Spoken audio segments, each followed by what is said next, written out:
Hey everyone, this is Drew and John Creekmer here, Wealth Advisors with Creekmer Wealth. Hope you guys are doing well.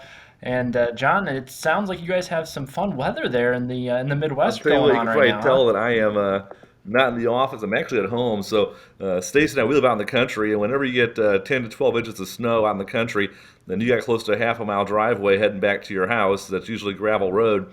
And the wind's blowing 30, 40 miles an hour. It makes things kind of treacherous. So, we've really been loving it as far as, the last couple of years kind of prepared a lot of people to actually be able to work remotely more easily. And so we're actually operating at full steam and everything. And so the job market has changed. We got snow coming down from the clouds, and I think we talk about both of those things later on today, right, Drew? We do. Yeah, What a play hey, there on we go. words. That's Pretty sharp impressive. I today. love that. Oh boy, that's good. Well, hey, before we hop into that, talking about the cloud, the mystical cloud, what is it? Let's kind of talk more about the current economic status. We had some job numbers come out today. It was a big miss. The White House kind of surprisingly gave a forewarning, which they typically don't do because it was a large, unexpected negative there. So, what's going on in the job market, and most importantly, as it applies to how we invest money and financial plans, why is the Yeah, job job market market is a huge important? driver of all things with the economy. And so, as with everything for the last 2 years, we've seen jobs kind of get whipsawed back and forth based upon whatever is happening as far as with a virus. So, we're in this crunch where we see a lot of employers that are trying to find workers and struggling in doing so. And so it's a lot of things that are pushing it. So, number one, whenever you're looking at numbers on unemployment numbers, those numbers are really had a number of different inputs as far as on calculations. But if somebody stops looking, and so they kind of drop off those unemployment markers and benchmarks. And so over the last 2 years, a lot of people they actually went from working in full careers to having two incomes in a family to saying, "Hey, we're going to readjust some priorities." And so now they have one person working, or they have one person working full time and one working part time. And so with that, that really has kind of taken a large number of people out of the workforce. We also had a number of folks that actually retired early during COVID, decided to go ahead and call it quits and move away as far as from the work life. So that also caused some issues as far as in the labor market. And so those things are critical, and yet we are still being whipsawed a little bit by the latest variant out there as far as with COVID-19.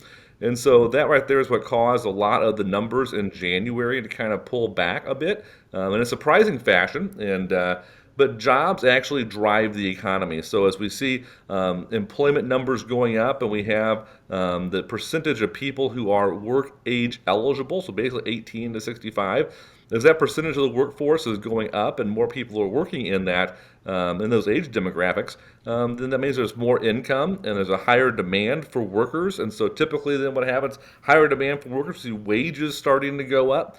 And so all of that plays into the economy expanding. And so it's really a significant thing. And I know one of the things that we also look at, Drew, is like what's a leading indicator of how the economy is going to go, Right. right? What's a lagging indicator? And so leading indicators are things that are happening, and really it's a if-then statement, right? So if this happens, then this is going to happen. Right. A lagging indicator is something that's already happened that we then can say, well, how does that impact things? And so unemployment is a lagging indicator of the economy. And so whenever we think about Right. that, we have to say, well, how does that all play out? Well, I'm not even sure where are we at, like as far as versus pre-pandemic levels, as far as unemployment. We're actually getting close to about the same unemployment level as what we were. I don't have the exact number in front of me, but I think I read an article a couple weeks ago saying we were about right where we were going into March of 2020. But we now have two times more open jobs than people who are unemployed. So that's again going back to what we talked about last week was that imbalance, right, in supply chain. Well, we have an imbalance in the Mm-hmm. unemployment chain or in the work environment. And so that is a lagging indicator saying, hey, the economy is strong. However, there are some bumps in the road probably coming ahead. One of the other indicators we look at is what are current savings account balances? How much money does people have in their savings account, money cash on hand, or what is their credit card balance? We're able to track the data to see, well, if credit card balances are going up and saving account balances are going down, well, that tells us that there might be some weakness upcoming in company earnings or in the economy. And that helps us be prepared for what And if you might kind be of think coming ahead.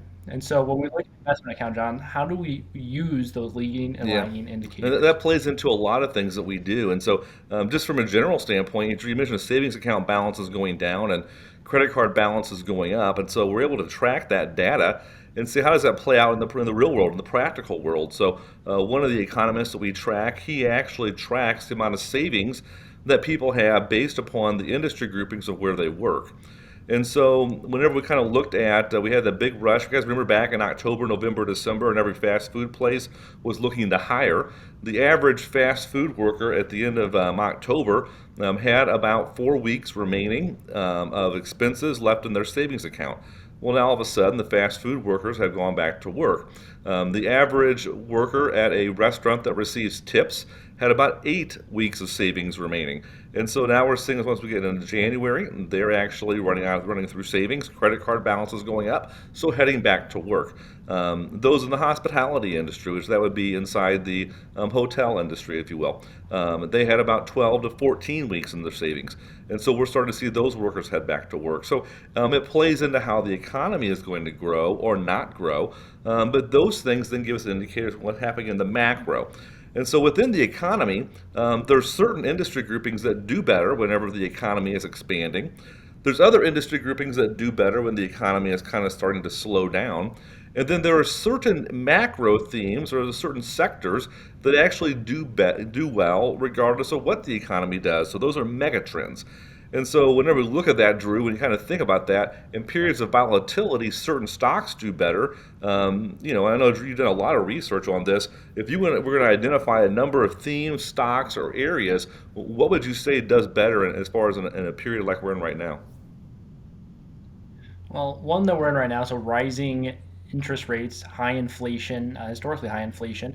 You have companies like value companies. Now, what's a value company? That's a company that is going to make a lot of money, and their business is not super high growth. Think banks, think oil companies, industrials. These are companies that are just slow and steady, but they do very well in all environments, and they can make adjustments to handle inflation. And so we've seen value stocks perform very well so far in 2022, which is why, as we mentioned a couple weeks back, we've leaned heavily into those areas inside of your investment accounts.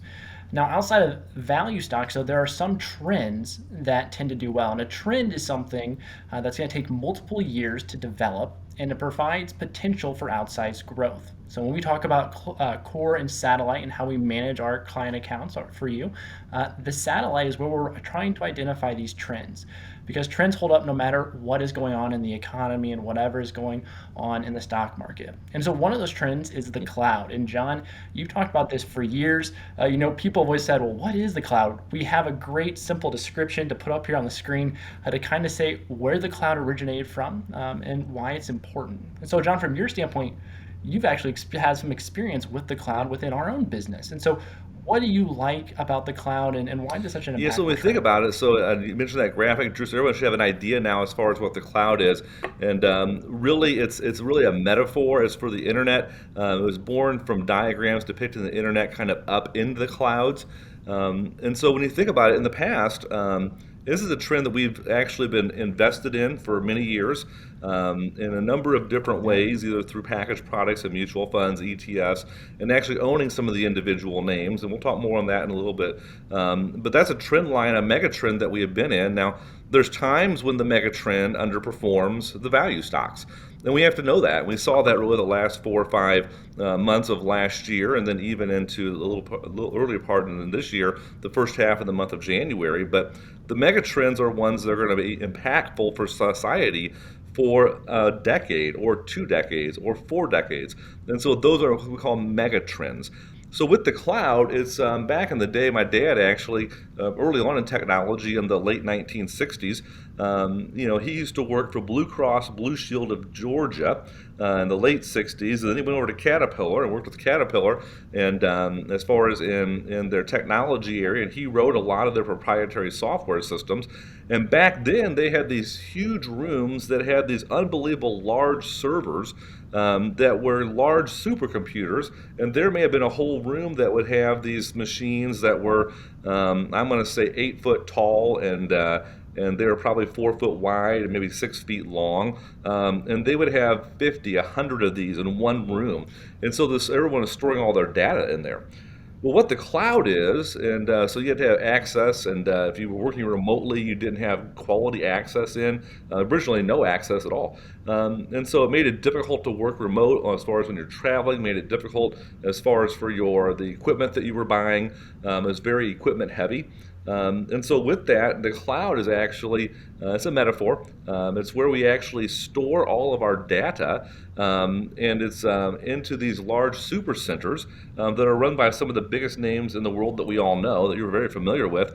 And then the information is available to us wherever that we're at. So as an example, right now in Morton, Illinois, we have had a server at our office for a while, for a number of years, and we are in the process of actually redesigning, gutting the entire office and redesigning as far as our configuration in the office. And one of our main projects is to take all of our data, all of our information, all of our proprietary information, all of our formulas, all of our research and data. And since we're now spread out all around the country as far as with our clients and those partners that work with us in different specialities, we're actually moving that information up into a cloud server, so we have access to that information, and we no longer have it at our facility in Morton, Illinois, but then it's backed up in a couple of different facilities. And so if we had ever happened to see an event where the power goes out in Morton, Illinois, well, all of our employees still have all their information. Everyone today is working from home. Well, today they're actually working on our robust cloud system, so that they have access to all the information. They can still receive phone calls.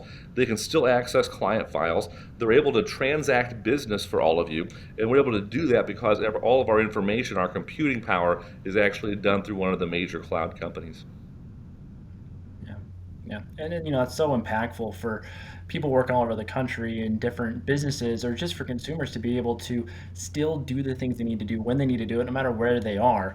And, the trend's been around for a number of years. We've been investing in it for quite a while, and it's interesting to look at their stock market performance of the trend. So how is it done relative to the S&P 500? So over the last 10 years, the S&P has had an annualized return of 13.10%. Companies in the cloud sector have an annualized return of 17.24%. So that's an extra 4% a year, which from a compounding standpoint has the potential to have a huge impact on your portfolio, which allows you to have more money to help you do the things you want to do when you want to do them. And that's huge. And so when we know, though, that a trend's been around for 10 years, I think a lot of people say, well, that's a long time. Is there still legs in this trend? And I think, John, you spoke to it. We, as a smaller business, are transitioning to the cloud. And so, from an investing standpoint, what do we need to be aware of in the years ahead? Who are the big players here? And is this something that can still provide growth to portfolios, even during Yep. periods of This was volatility? interesting. We look about, we have a small business that's actually migrating to the cloud. But what's interesting is, within the United States, I believe it's something like around 90% of some companies, they have some portion of their business tied into the cloud. 47% of organizations, large corporations, they've stated they plan to migrate 50% or more of their business to the cloud. So that we're seeing this huge acceptance rate, and we're seeing a large swath grow. But worldwide, we're still seeing, we're a huge market that has not tapped the cloud as far as in computing. So we're talking about the market is just really kind of in its infancy, even though it's been around for a while. So and so as we see more and more data flowing to the cloud, that's just such a huge potential for growth in so many different areas. And as far as in your portfolio, some of the names on a packaged product side, so an ETF, exchange traded fund, would be ones, SKYY as a symbol, and that's from First Trust Cloud Computing. The other one is CIBR, which is a cloud-specific mutual fund, exchange-traded fund that's in the cybersecurity area. And so, if we see more data going to the cloud, the need for cybersecurity is also growing. And so, because of that, that's another growth area related specifically to this industry. But as far as names you might recognize individually, Drew, there's a whole bunch of them that we have had spread all around Oh, yeah. portfolios. Maybe some names that folks may not be familiar with. Right. Well, and they probably do other things, right? Like for great examples, Google or Microsoft. They are huge in providing cloud infrastructure. But people, when they think of Microsoft, they probably think of computers. When people think of Google, they think of the search engine, right? So those are some of the big names that are huge in the cloud sector, and that's what's propelling their stock performance that's done so well. But then you even have some smaller names like a Confluent or a DigitalOcean. These are some more small cap companies that have massive growth potential as they begin operating and the market continues to expand. And so it's really interesting to see how there's so many different ways in which these companies interact together. But a rising tide lifts all boats, right? And in this sector, that is really true. And so we have exposure there. We're going to continue to track the trend and continue to try to find great opportunities, even in the midst of a really highly volatile time period. So that is the cloud. John, what other thoughts do you have for us to kind of bring us home here Yeah, and so much of wrap things up? investing is really tied to what your time horizon is. And so we talked specifically about an area such as cloud computing and how that really is over so much of our lives. When you're watching your streaming service on TV and when you're buying something on Amazon, all that is flowing through a cloud system. And so these are huge mega trends that continue to grow. However, they do have times of volatility. So you always want to make sure that you tie your investments and make sure you're always communicating with your advisor about what your time horizon is. And let's say your time horizon is much shorter. And if that's the case, maybe we want to be decreasing our exposure in some of those areas. But longer term strategies, which all of us have, we need to make sure we have proper exposure to those large mega trends. Yep, absolutely. So, thanks, guys. We appreciate each and every one of you. If you have any questions after listening to this video today, don't hesitate to reach out, shoot us an email, give us a call. We'd love to chat with you. Thanks. Have a good one.